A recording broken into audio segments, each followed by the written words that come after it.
Bonjour à toutes, bonjour à tous, bienvenue dans ce journal. Nous sommes le lundi 12 août 2019 et voici les titres que nous allons développer dans cette édition. Nous partirons à la rencontre d'alpagistes du côté de Valloire en Savoie. Ils profitent en effet de l'été pour faire découvrir leur activité. Et puis focus ce soir sur les rives du Léman. Camille Rivollet s'est rendue dans le village de Ivoire qui accueille chaque année près d'1 million de touristes. Rendez-vous matinal à Valloire. Locaux et visiteurs se massent sur le bord de la route à la sortie du village de Maurienne. En association avec les différents acteurs de l'agriculture et du tourisme, la Société d'économie alpestre de Savoie organise chaque été une sortie en alpage. L'objectif, c'est de faire connaître et aux gens de la vallée, parce qu'il y a aussi des gens de la vallée qui participent à la journée aujourd'hui, et au monde du tourisme, on va dire, des gens qui viennent en vacances.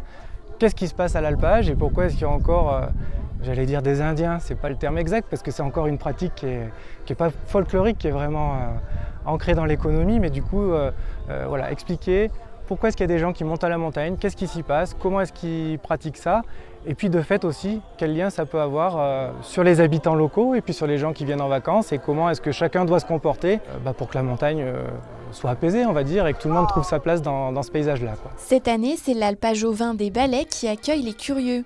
Après un peu plus d'une heure de montée, c'est en musique que les randonneurs découvrent le chalet, les bergers et les animaux. Au programme, dégustation d'agneaux avant une série d'ateliers sur différents thèmes. Donc des petits ateliers thématiques et sur la question du chien de protection. C'est-à-dire que ça c'est un sujet, on le voit bien tous, assez central dans ce qui se passe actuellement en montagne. Un second atelier où on va parler plutôt gestion pastorale, c'est-à-dire on voit des espaces verts partout mais ils ne sont pas tous les mêmes.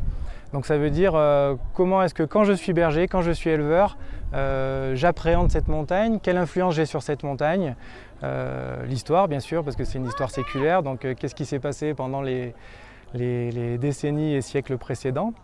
Et puis on aura un troisième atelier plutôt sur la question du patrimoine au sens patrimoine architectural, paysager, qu'est-ce qu'on peut dire sur ce qui se passe autour de nous à Valloire.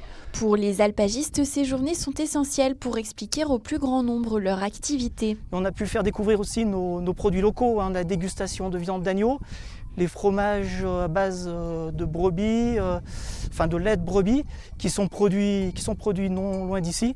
Donc c'est toute une planèle de produits de l'élevage ovin. Les 70 randonneurs ont regagné la vallée en fin d'après-midi sur un air de Mélodie du bonheur.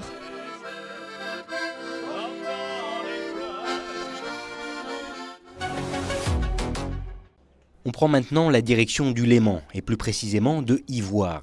Régulièrement citée comme l'un des plus beaux villages de France, la municipalité accueille chaque année des visiteurs des quatre coins de l'Hexagone.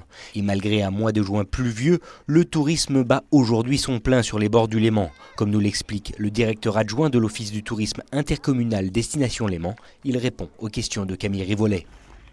La fréquentation n'a jamais trop évolué. On est toujours aux alentours de 1 million de visiteurs par an. On peut dénoter par contre, on peut noter quand même un changement de comportement avec, tout le monde le sait maintenant dans le milieu du tourisme, des séjours plus courts et puis une prise de décision au dernier moment. La clientèle est à majorité française. Nous avons 75% de notre population touristique et nos visiteurs qui sont français.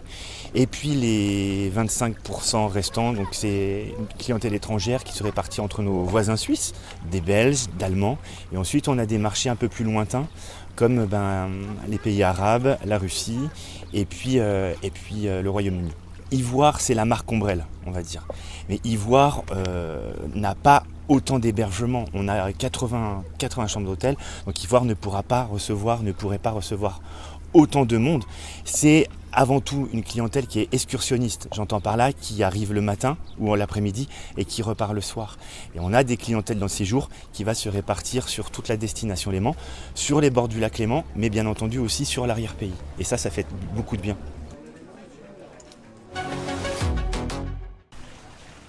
Celle-ci a le même goût qu'une huître, celle-là a le goût du sucre. D'autres sentent les graines de sésame grillées ou encore le chewing-gum. Les goûts et l'odorat sont en éveil dans les allées de ce labyrinthe. Mais pas seulement, tous les sens sont activés ici, à Ivoire, d'où son nom, Jardin des 5 sens. Soigneusement sélectionné et minutieusement entretenu, Tout est fait à la main, sans aucune machine électrique. Dans le jardin, on n'utilise pour le moment aucun produit chimique, donc on se refuse ça, c'est une philosophie de travail. Donc dans tout ce qui est travail du sol, on travaille beaucoup avec des composts, des fumiers naturels, donc il n'y a aucun fertilisant chimique qui entre. Et dans le côté insectes, parasites, on travaille beaucoup avec des insectes auxiliaires, on met beaucoup de nichoirs à insectes dans le jardin. Et en même temps, il y a une telle diversité qu'il y a un petit écosystème qui s'est équilibré. Aujourd'hui, même les pommiers sont même plus traités. Au cœur de la cité médiévale, 1500 variétés de plantes poussent dans les 2500 mètres carrés du jardin. Ouvert seulement 6 mois dans l'année, sa forme particulière n'est pas due au hasard. C'est ce qu'on appelle le labyrinthe en rhizome. Le labyrinthe en rhizome, c'est plein de chemins qui sont tous connectés. Et il n'y a pas cette notion de bon ou de mauvais chemin. En quelque sorte, on ne peut pas gagner. L'idée, c'est d'avancer, de faire des choix, de passer des étapes, et c'est un peu comme dans la vie. C'est comme ça qu'a été fait le Jardin des 5 Sens. C'est un labyrinthe où tout le monde est libre de choisir son chemin. Au fur et à mesure de la journée, le jardin se remplit de visiteurs, jusqu'à 400 les jours ensoleillés. Amoureux des plantes ou novices, tous découvrent ou redécouvrent les joyaux de la flore. C'est toujours un émerveillement de venir ici. C'est extrêmement bien entretenu et c'est toujours un vrai plaisir de découvrir ou redécouvrir ce jardin. Les odeurs, le toucher, l'odorat, il y a vraiment tout.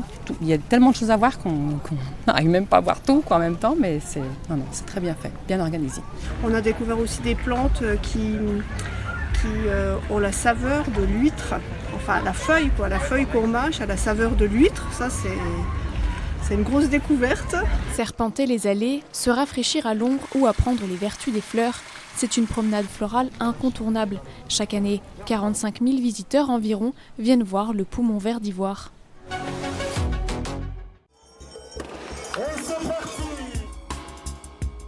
C'est la fin de cette édition, merci à toutes et à tous de votre fidélité à l'info sur 8 Mont Blanc.